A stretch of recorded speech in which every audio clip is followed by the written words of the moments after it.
بسم الله الرحمن الرحيم. ولما أن جاءت رسلنا لوطا سيء بهم وضاق بهم ذرعا وقالوا لا تخف ولا تحزن إنا منجوك وأهلك إلا امرأتك كانت من الغابرين إنا منزلون على أهل هذه القرية رجزا من السماء بما كانوا يفسقون ولقد تركنا منها آية بينة لقوم يعقلون.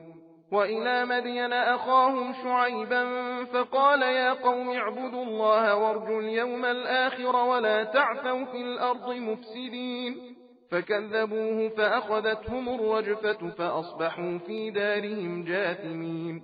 وعادا وثمود وقد تبين لكم من مساكنهم وزين لهم الشيطان أعمالهم فصدهم عن السبيل وكانوا مستبصرين.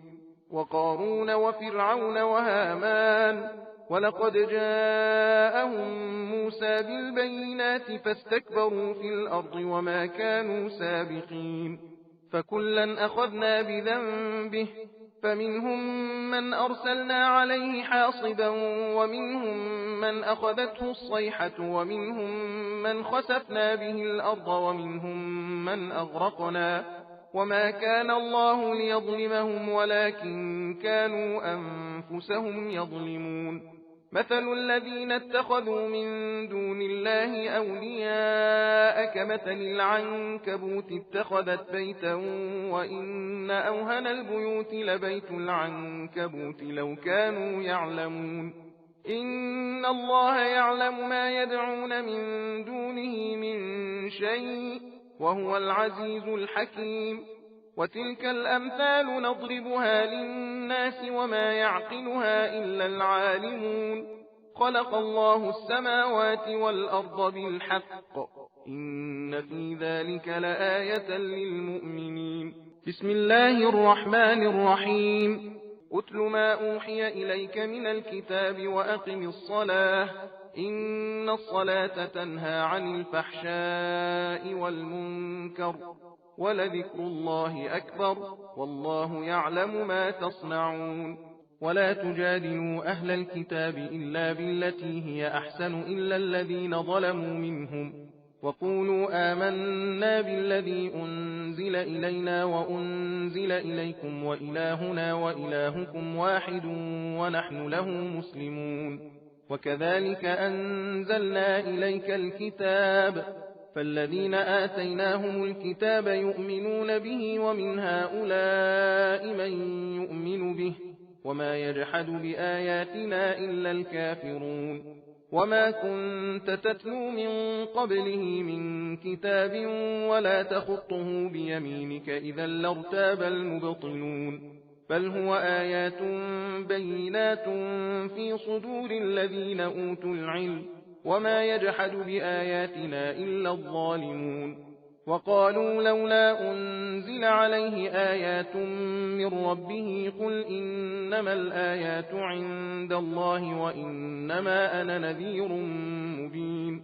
और जब हमारे भेजे हुए फरिश्ते लूत अलैहिस्सलाम के पास आए, लूत अलैहिस्सलाम उनके आने से गमगीन हुए और उनकी मेहमानी से दिल तंग हुए, क्योंकि वो नौजवान खूबसूरत मर्दों की सूरत में आए थे। फरिश्तों ने कहा, आप खौफ न करें और कूढ़े नहीं, हम आपको और आपके लड़के बालों को बचा लेंगे, मगर आपकी बीवी, क्योंकि वो तो पीछे रह जाने वालों से होगी। हम यकीनन इस बस्ती के रहने वालों पर, चूंकि ये लोग बदकारियां करते रहे, एक आसमानी अजाब नाजिल करने वाले हैं, और हमने यकीनी उस उल्टी हुई बस्ती में से समझदार लोगों के वास्ते इबरत की एक वाज़ेह और रोशन निशानी बाकी रखी है। और हमने मदियन के रहने वालों के पास उनके भाई शुएब को पैगंबर बनाकर भेजा, तो उन्होंने अपनी कौम से कहा, है मेरी कौम, खुदा की इबादत करो और रोज़े आखिरत की उम्मीद रखो और वे ज़मीन में फसाद न फैलाते फिरो। तो उन लोगों ने शुएब अलैहिस्सलाम को झुटलाया, बस जलजला भूचाल ने उन्हें ले डाला, तो वो लोग अपने घरों में औंधे जानू के बल पड़े के पड़े रह गए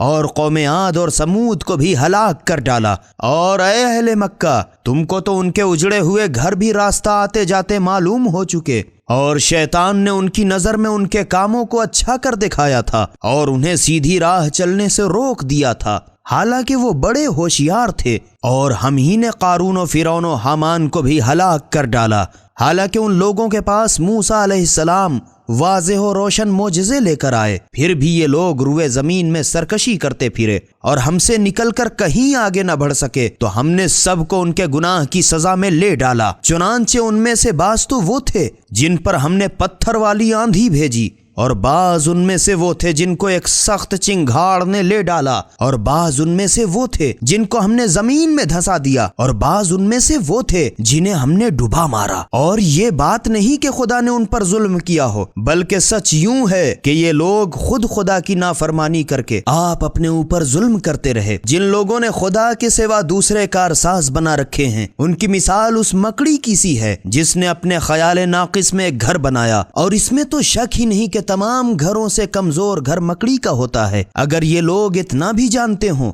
کہ خدا کو چھوڑ کر یہ لوگ کس چیز کو پکارتے ہیں، اس سے خدا یقینی واقف ہے، اور وہ تو سب پر غالب اور حکمت والا ہے۔ اور ہم یہ مثالیں لوگوں کے سمجھانے کے واسطے بیان کرتے ہیں، اور ان کو تو بس علماء ہی سمجھتے ہیں۔ خدا نے سارے آسمان اور زمین کو بالکل ٹھیک پیدا کیا، اس میں تو شک ہی نہیں کہ اس میں ایمانداروں کے واسطے قدرت خدا کی یقینی بڑی نشانی ہے۔